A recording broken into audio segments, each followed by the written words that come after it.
Here's Broadus with Krusty's Corner, brought to you by Reliant Air Conditioning, gimmick-free AC repair and replacement king. Take it away.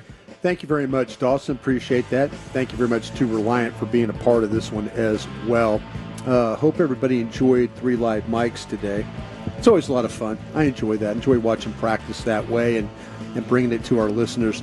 Wolchuk, did you have a chance to take a peek at Nate Thomas a little bit? Any thoughts on what you saw from that? Yeah, I think overall he was solid today. You know, I thought that him and Tyler Smith worked well to pass off some blocks together with Sam Williams and Donovan Ezeraku out there.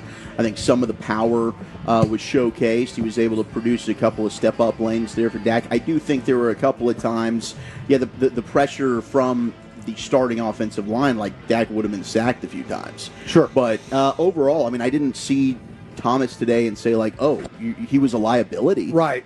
Credible left tackle while Guyton's out. Credible?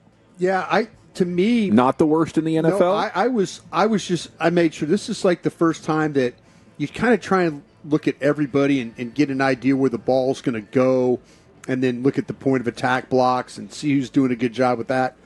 But I found myself just watching him, and I was worried about, was this going to be too much? Mm-hmm. Was there going to be too much pressure on him?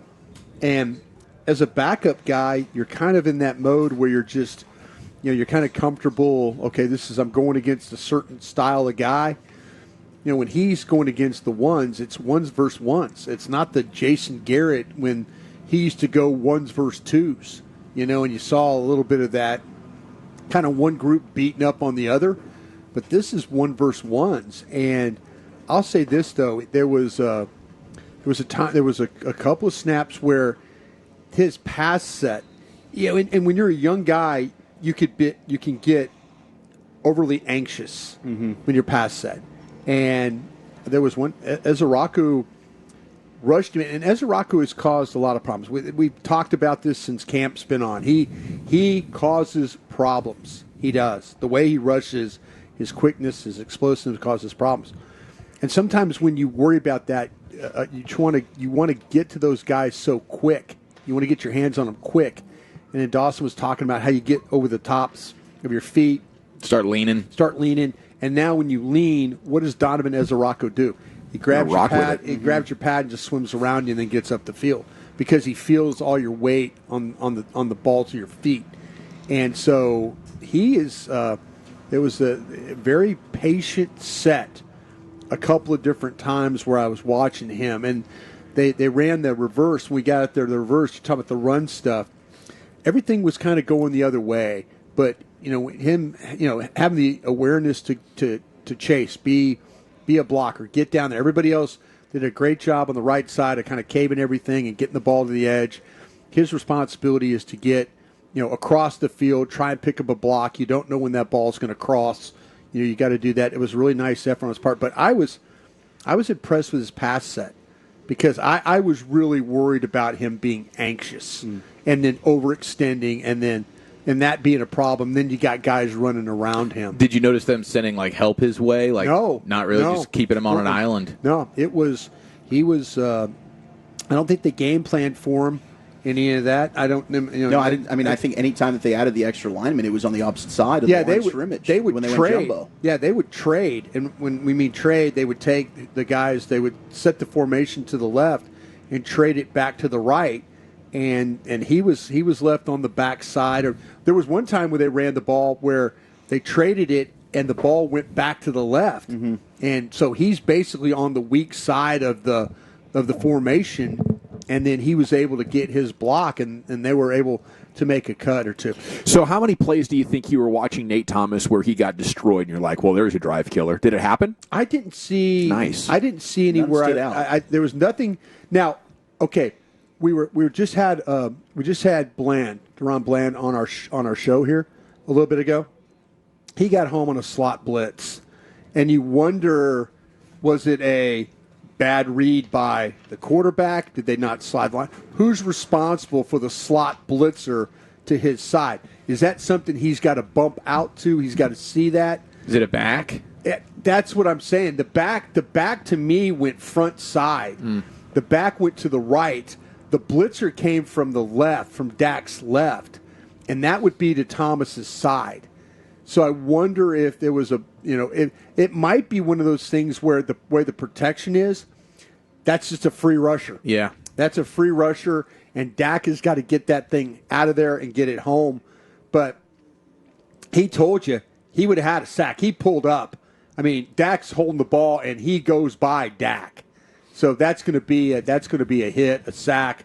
But I wonder if maybe that was a time where either Dak's responsibility. Usually, they teach you to let the furthest guy from the ball go. Mm-hmm. That's the quarterback's man, the furthest guy from the ball. Bland's the furthest guy from the ball right there. So I don't think it was probably a Thomas mistake at all right there. So, good for him. Like I say, I was worried about him being a little anxious, and I don't think he was at all. That's going to be something that's good for the defense, though. I mean, those slot blitzes, man. Yeah, they're going to make some plays. Well, doing we that. saw it. We saw it under Marinelli. Well, Monty Kiffin. Yeah, Monty was remember you Rondé could, Barber back in the day. You could go all the way back to Monty Kiffin when he was here with Skandrick. Mm-hmm. Bringing the slot blitz, and we've seen it before, and so I think that's something that. And Bland said, Bland's like, I really don't want to play in that slot all that much. And that was a good question because he's so good at it. He's so good at it. So he really, really is. Well, Chuck, you said something interesting at the break. Yeah. And as he often does. Yeah. And I was interested. I'm going to allow you to, and I'm going to let everybody kind of talk about it if they can. You're not buying what you've seen in a few practices of this running back room. Yeah, I've been underwhelmed with what we're seeing with the runners. Now, you don't have full pads on. So, like, tomorrow will be another day where we can get a better idea of, okay, what's really going on here. But today, I don't think anybody is separating themselves. I think you were able to see Javonte Williams with a nice catch out of the backfield. You definitely see the speed and some slipperiness from Jaden Blue. I thought Maffa had one good run. Hunter Lipke had a good run. But I didn't notice anything from Miles Sanders. Me neither. I didn't see him out there. It was mostly Blue. So to me, it's like, and maybe, hey, Sanders is the guy. And last week when you were out here, Brian, and we didn't get eyes on this, personally. Right. So I was kind of coming in thinking like, all right, I'm ready to see Miles Sanders separate himself, and maybe they feel like he has, and that's why he didn't get as much run today, and we'll be able to see that tomorrow. But I'm not exactly blown away by what I've seen since we've been out here in 2 practices from that running back room. I think you got a lot of guys that if the offensive line is good, can they be productive? Yes, but you don't have anybody, to me, that's a difference maker. No, and I think a great running back might be more important than ever in today's NFL. Like, I don't know how high you draft one or how much you pay, but, I think when you're dealing with the modern linebacker and some of these corners who bring a combination of strength and speed, you need a difference maker. You need a great offensive line to open the holes and get yard before contact, but you've got to find guys that can make dudes miss, that can run through tackles and take it to the house. And I don't know if they got one of those guys. I guess the only chance right now would be Jaden Blue, as he develops and gets more comfortable in his role. But I anticipate this is going to be by committee and, hoping Lamb and Pickens can carry the day offensively, and then we're going to be right back in this spot going into the draft, like, where are they going to get their RB1? Because even if Jaden Blue hits, he is more of a Warwick Dunn or Alvin Kamara type of hit, most likely, from what I've seen. I think he's an incredible offensive weapon, but an every down back that can punish the defense, I don't know if we're going to get that. Yeah, I think that, to me, if you talk to, and I talked to a scout who went to the University of Texas, that Texas felt like that he was really a 15-carry-a-game guy. Yeah. Okay. That he wasn't a 25-carry-a-game guy.